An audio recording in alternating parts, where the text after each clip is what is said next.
I'm gonna share with what I got for Black Friday shopping. In a previous video, I talked about the meter I was gonna get. I ended up getting the Ideal 61347, mostly for the temperature and the capacitance. I got it for $35 at Lowe's on clearance. It specs out the same as the Klein 720, and I couldn't justify spending $100 for something I could get for $35, so I went with the Ideal. I'm gonna put it in my work truck. At another Lowe's location I went to, they were out of these at the first one I went to, but it had the 50-foot. I think I paid like $15 for it. So it's nice, it's compact, it'll fit in my bag. I can have it for, it was the price that sold me on it. Did get an infrared temperature gun, the 61827. He's a 10-to-1. I do have a far better one, but this is nice. I think it was $17 or so. It's a nice little gun. I was lacking in my temperature sensing, so I really wanted to make up for that when I went shopping this time. I picked up this Klein TO5. I've had one before. I left it in a toolkit that when I left a previous job. I was checking temperatures a lot in buildings. This one's nice. It's got an open gateway here for the air. You can take it, turn it on, set it down, let the ambient air temperature go up. Then you're not actually taking direct surface temperatures, because there can be some difference, especially when you're dealing with something that cold, like tabletops, stuff like that. Sometimes they're not as warm as the air that's moving around. So you get a little bit better idea of what the temperature of the air is around stuff. So I really like that. I just took advantage of the shopping that day to get it. I did pick up this toughbuilt tote. This was a tough one for me. I had looked at totes for a while. I've looked at everybody's totes. I've had this smaller toughbuilt for a while. It's all right. It's a little soft in the top, so I don't use him as well as I should. And he doesn't work out for a lot of things. There's no divider pockets like this one has, stuff like that. I like this tote. It's rigid. It's nice and hard.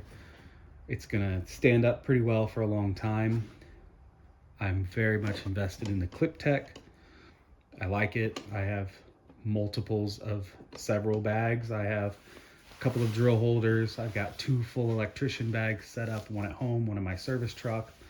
I have 2 other bags that are set up completely for at home and for in my service truck. I use the clip tech every day in my service truck. I won't be buying the toughbuilt cases. Years ago, I started out with several of the DeWalt's. I had both versions, the T-Stack and the Tough Case, if I remember the names correctly, from a previous job. When I was working on the road all the time, I started buying the Tough Cases, and they had an air vent in the top, and they leaked. And I lost a lot of drill bits and tools to rust. I was never able to get the rust completely out of the case. I was not satisfied with them. I sold them off at the flea market. I don't have them anymore.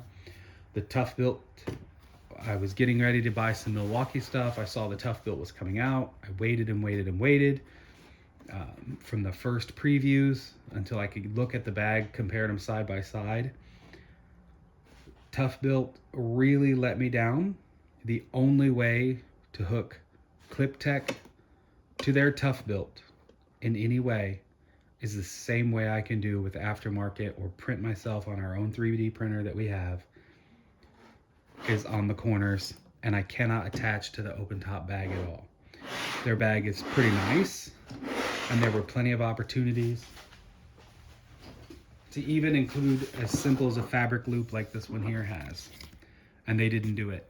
So after looking at that, comparing it, the only way for me to hook to their cases that will snap and stack, I think they're playing catch up, and I don't think they're executing it well, and they're not going to be getting my money. I like this tote. I might consider buying one of the other ones that will take the clip tech, but as far for me, if their bags don't take clip tech, I'm not buying them. And I'm not buying their stacks that go with their bags that don't take clip tech. It's just the way it's going to be for me and my money. I'll go with Milwaukee, and I'll do some 3D printed attachments or something like that. This case is pretty nice. Again, I love toughbuilt. I love their clip tech. I wear one of these on each side of my belt when I work, whether I'm at home or at work. If I come home and shower after work and get dressed in a pair of jeans to do stuff around the house, I got a pair of these on me because I have clip tech stuff at home. I have this pouch here. I have a drill attachment. I have 2 other pouches at home, along with like 5 or 6 pouches at work. I do love clip tech. I'm not talking bad about toughbuilt's clip tech. I do love it, but I do not love the box system they came out with. And the number one negative thing that made me decide to go against it was, of course, this case was out long before they came out with their system. It doesn't integrate to their system, and their bag that does integrate to the system does not take clip tech, so I won't be buying it. I picked up this Klein 14-in-1 HVAC. This does not work well in this. Every time I pull it out, it gets hung up and pops the socket off of it. If I sit down and stand up, I have to look back and see if I dropped the socket. Other than that, I think it's going to be pretty great. I'm looking forward to having it at work. You can watch plenty of videos specifically about these, and I can carry it here. It sits a little high on my side, but it's okay. Probably going to carry it in the small electrician pouch from Clip Tech, the toughbuilt Clip Tech small electrician, because that's what I have a meter and some other screwdrivers and stuff that I take when I run and check HVAC units on rooftops. I got this Klein ET310. It's a circuit breaker tester. I'm assuming the power has to be on because there's no batteries in this half. This half does, I'm pretty sure, take batteries. I haven't taken it apart to see where they go, but this plugs in like a normal GFCI tester, so that's going to be pretty nice having that. Most of our circuit breakers at work are marked, so it's going to be for a few things that aren't marked where I have to go find them and verify where some stuff's at. So I'm looking forward to using this. I got this at the pawn shop in Indianapolis for 20 bucks and tax, so it was less than 22, but I passed it up at Lowe's for 50 brand new in the package. This one's in really good shape. It works. I've tested it out. I'm looking forward to having it and adding it to what I use. I did get this on Black Friday sale, mostly because my 30, he's about had it. He doesn't want to stay on boards anymore. I either need to look at getting a new tape for him or just letting it go altogether. But he was like $8 at Home Depot, so I scored him at Black Friday sales. I got some Fiskars scissors. I think I paid like 12 bucks for them. They were 60% off at Joann Fabrics. And I just needed a nice pair of fabric scissors because I'm getting ready to start working on some projects that have fabric. That's what I got. Spent my money on for Black Friday. I know a lot of them aren't Black Friday deals. I didn't get a lot off. These were on clearance, so that's why I picked them up. And they would have been on clearance whether it was Black Friday or not. I just enjoyed shopping, taking my wife with me, and enjoying the day. We went to a couple of different areas, spent a little bit of Saturday out shopping as well.